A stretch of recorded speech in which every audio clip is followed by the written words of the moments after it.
بسم اللہ الرحمن الرحیم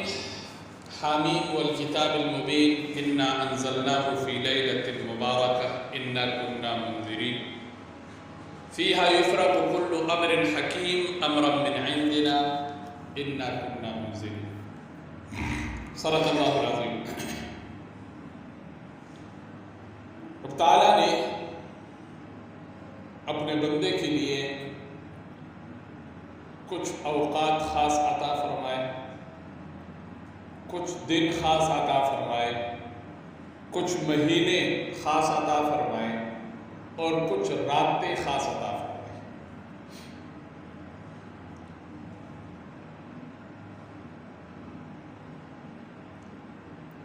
ان سب چیزوں کی اپنی اپنی جگہ عبادات ہوتی ہیں، اللہ کے ساتھ تعلق بنانا مقصود ہوتا ہے، کیونکہ رب تعالیٰ نے اپنے بندے کو عبادت کے لیے پیدا فرمایا۔ جس وقت یہ بندہ بندگی سے تھوڑا سا دور ہو جاتا ہے تو رب تعالیٰ اس کے لیے اپنی خصوصی عنایتوں کا، خصوصی رحمتوں کا موقع عطا فرماتے ہیں، جن موقعوں سے یہ بندہ فائدہ اٹھا کر اپنے رب کے ساتھ اپنے اس تعلق کو مضبوط کر لیتا ہے۔ اور اس بات کا کسی کو انکار نہیں ہوگا کہ جیسے کوئی بندہ دوسرے کو کہے یار تہجد کے وقت کی جو دعا ہے نا اس میں مجھے ضرور یاد رکھو، تو اب دعا اللہ ہر وقت سنتے ہیں، لیکن تہجد کا جو وقت ہے وہ خاص وقت ہے۔ اس طرح دعائیں اللہ یہاں بھی سنتے ہیں، لیکن کوئی عمرے کے لیے حج کے لیے جا رہا ہو تو ہم اس کو کہتے ہیں کہ اپنی دعاؤں میں ہمیں بھی یاد رکھیں۔ تو جس طرح یہ اوقات اور یہ دن اور یہ جگہ مخصوص جگہ ہیں، تو اسی طرح بندے کے لیے رب تعالیٰ نے دن اور راتوں میں بھی مخصوص راتیں بندے کو عطا فرمائی۔ مہینہ تو رمضان کا ماشاءاللہ مخصوص مہینہ ہے۔ جہاں تک راتوں کی بات ہے تو عشر ذی الحج کی راتیں ہیں، اور اسی طرح یہ شعبان کی جو 15ویں رات ہے اس کی بھی فضیلت ہے، اور احادیث میں آپ صلی اللہ علیہ وسلم نے اس کے فضائل بیان فرمائے ہیں۔ ایک بات شروع میں یہ سمجھنے کی کوشش کرنی چاہیے کہ ہمارے معاشرے میں دو طرح کے طبقے پائے جاتے ہیں۔ ایک لوگ وہ ہوتے ہیں جو کسی چیز کی فضیلت کا سرے سے انکار کر دیتے ہیں کہ اس کی تو فضیلت ہے ہی نہیں ہے، اس کا تو وجود ہی نہیں ہے۔ اور کچھ بعض لوگ وہ ہوتے ہیں جو اس رات کو اتنا ایک زیادہ فضیلت والا بنا لیتے ہیں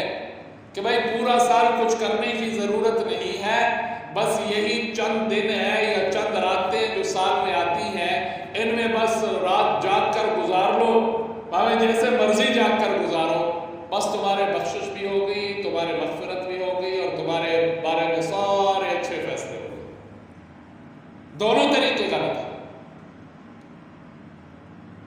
باقی جو سال کے دن ہے یا سال کی راتیں اس پر بات نہیں کرتا، صرف یہ شب برات ہے، اس بارے میں ہم رائے اعتدال کو کیسے اختیار کر سکتے ہیں، میانہ روی کو کیسے اختیار کیا جائے، تو وہ یہ ہے کہ اس رات کو مانا جائے، اس کے فضیلت صحابہ کرام سے منقول ہے اس کو تسلیم کیا جائے، اور جو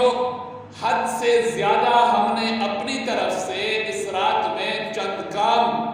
خود گڑے ہیں یا خود بنائے ہیں ان چیزوں کو چھوڑ دیا جائے،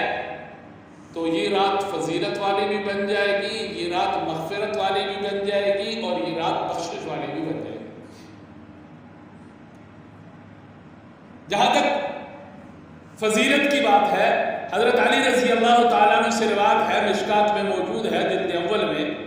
حضور نبی کریم صلی اللہ علیہ وسلم نے حضرت علی رضی اللہ تعالیٰ عنہ کی اس روایت میں ارشاد فرمایا کہ جب شعبان کی 15ویں شب ہو تو اس رات میں قیام کرو اور اس دن روزہ رکھو، کیونکہ اللہ تعالیٰ غروب آفتاب کے وقت سے آسمان دنیا پر تشریف لاتے ہیں. عام راتوں میں تو صبح سحری کے وقت، رات کے اخیر پہر اللہ آسمان دنیا پر تشریف لاتے ہیں ما یلیق بشانہ، اور اس وقت پھر بندے کو آواز دیتے ہیں، ندا فرماتے ہیں، اعلان کرتے ہیں، ہے کوئی مغفرت طلب کرنے والا میں اس کو معاف کر دوں، ہے کوئی رزق تلاش کرنے والا میں اس سے رزق عطا کروں، ہے کوئی مصیبت کا مارا مجھ سے مانگے میں اس کی مصیبت کو دور کروں، الا قضا و قضا، کوئی ایسا، یہاں تک کہ صبح کا وقت ہو جاتا ہے اور پھر وہ جو اللہ کی طرف سے اعلان ہوتے ہیں وہ اعلانات ختم ہوتے ہیں. اسی طرح حضور نبی کریم صلی اللہ علیہ وسلم نے ارشاد فرمایا کہ جو 15 شعبان ہے یہ مغفرت کی رات ہے. رب تعالیٰ بنو کلب کے بکریوں کے بالوں سے زیادہ لوگوں کے مغفرت کے فیصلے فرماتے ہیں. اس لیے مغفرت کی رات ہو گئی، فضیلت والی رات ہو گئی، بخشش والی رات ہو گئی. اور اسی طرح ایک چیز اور اس کو قرآن نے بیان کیا، فیہا یفرق کل امر حکیم امرا من عندنا. آج ہم اپنے بولی کے اعتبار سے اس کو کہہ سکتے ہیں کہ یہ جو رات ہے شب برات جس کو ہم لوگ کہتے ہیں، یہ رات بجٹ کی رات ہے. پورے سال کا جو بجٹ ہوتا ہے رب تعالیٰ اس رات فرشتوں کے حوالے کر دیتے ہیں. کس نے مرنا ہے، کس نے آنا ہے دنیا میں، کس کو کیا ملے گا، کس کے بارے میں کیا فیصلہ ہونا ہے،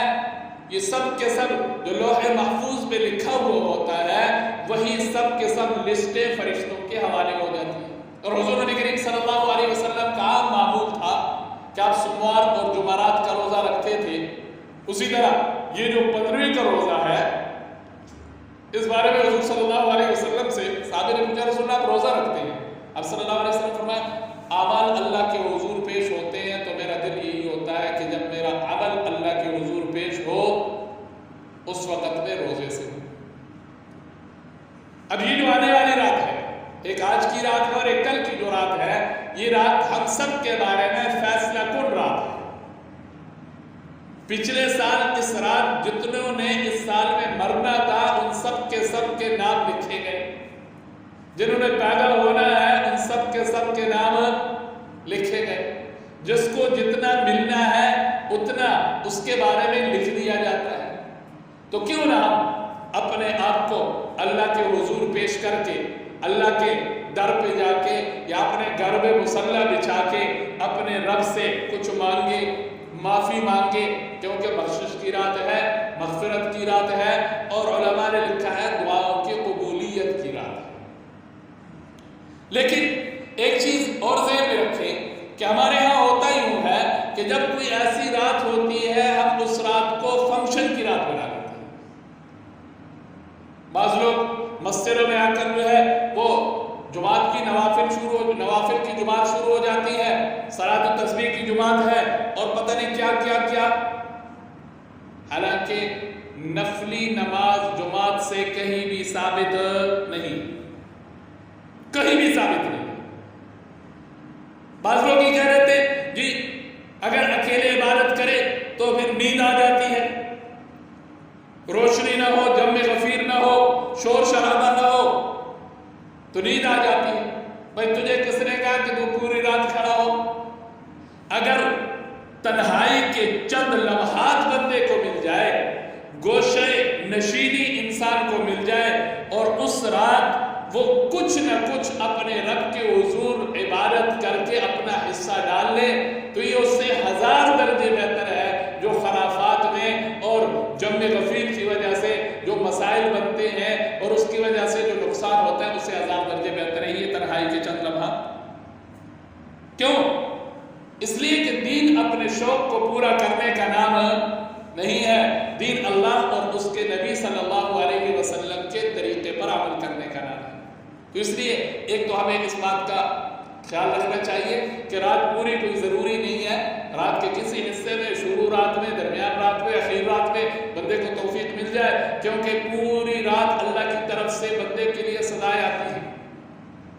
اس کے ساتھ ساتھ چند چیزیں ایسی ہیں جن کو ہم لوگوں نے اپنی طرف سے ایجاد کر لیا ہے، جیسے ہر موقع پر ہم نے کچھ نہ کچھ اپنی طرف سے کوئی نہ کوئی، جیسے کہ نا ٹاکی لگانا، ہر موقع پر جب بھی کوئی ایسی خاص بات آتی ہے، کوئی خاص رات آتی ہے، کوئی عبادت کا موقع ہوتا ہے، وہاں پر شیطان اپنا حصہ ڈال لیتا ہے۔ اب جب شیطان نے یہ دیکھا کہ مغفرت کی رات ہے اور اتنے سارے بندے اگر مغفرت مانگنے میں لگ گئے اور اللہ نے ان سب کو معاف کر دیا، میں تو لٹ گیا، میری تو ساری محنت گئی، اس لیے وہ خرافات کی طرف انسان کو لے جاتا ہے۔ کوئی حلوے کی طرف لے جاتے ہیں، کوئی پٹاخوں کی طرف لے جاتے ہیں، کوئی شرلیاں جو شروع ہو جاتی ہیں۔ ایک تو اس لیے اپنے بچوں کو بھی اس چیز سے منع کیا جائے اور اپنے بچوں کو اس کام کے لیے پیسے نہ دیا جائے، اور یہ جو حلوہ ہے پورا سال بندہ کھائے کوئی ممانعت نہیں ہے، لیکن خاص اس رات کے ساتھ اس کو خاص کر لینا اور اس رات میں ہی بنا کر اس کو ثواب سمجھنا، یہ بدعت ہے اور اس کے ہمارے دین میں کوئی گنجائش نہیں ہے۔ اس لیے کوشش کرنی چاہیے کہ ہم ایسے